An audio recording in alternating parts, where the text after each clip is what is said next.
Is college is it worth going to college? I found that in my investigation that students on both sides of the debate on whether to go to college or not seems to have a lot more unrealistic ideals and not a lot of reality in their opinions. I'm going to contrast these and then give my takeaway from my investigation into the two worlds of the thought in order to help determine the optimal decision best for each person. Going to college.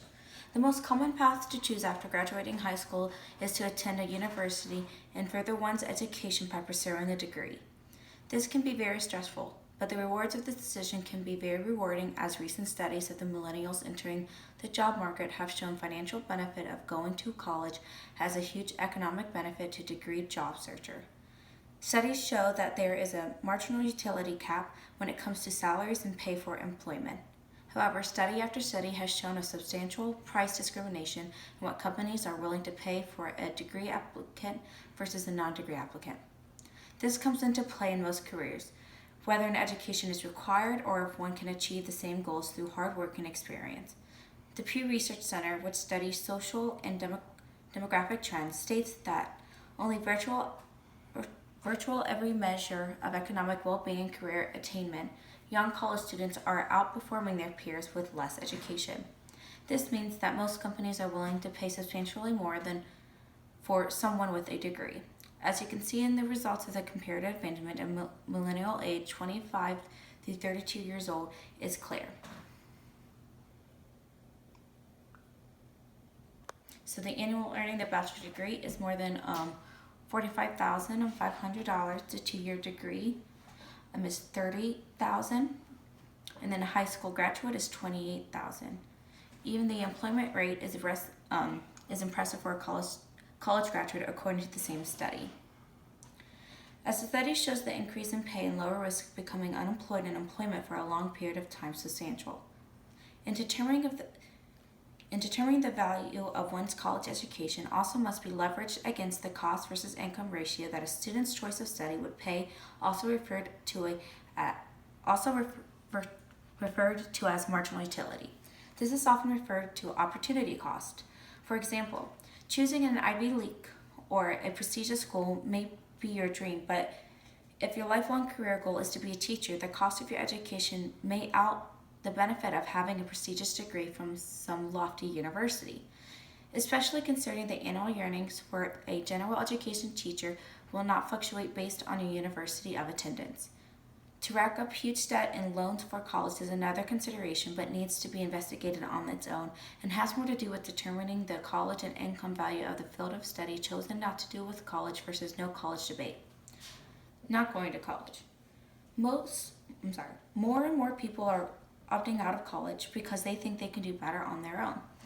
They always seem to reference someone that has been very successful without going to college, that they can build a rewarding and profitable career without going to college, but few have actually spent time on one with someone in that level of success to find out the struggle cost, time investment, and the slow beginning of struggles of this type of career path.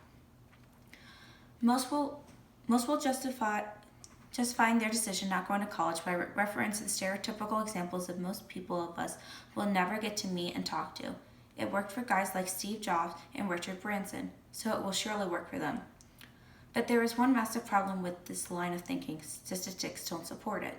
In fact, to get a job at Apple beyond retail, all of their jobs available require an applicant to be currently degreed or actively pursuing an education in that field prior to applying, which can verify by going to Apple Incorporated and click on Jobs at Apple.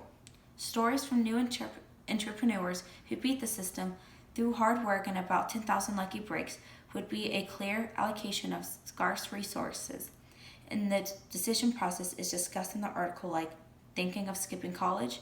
Here are 6 stats to change your mind. From Cornerstone University.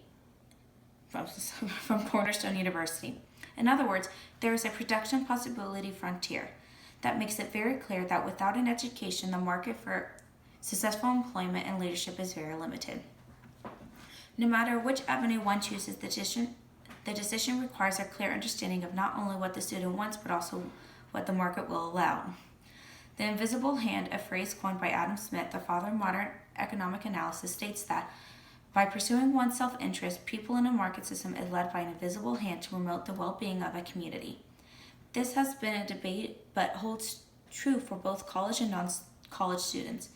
By only pursuing what we want and not being focused on what we want to change in the world, we allow the market and its interests to manipulate our goals and pursues to be what society wants and truthfully already has.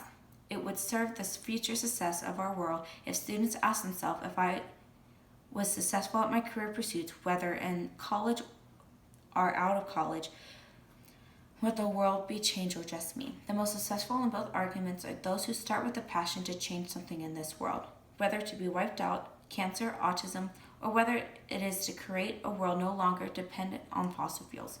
This type of passion mixed with good guidance from those of experience will go a long way to achieving their goals and careers, dreams.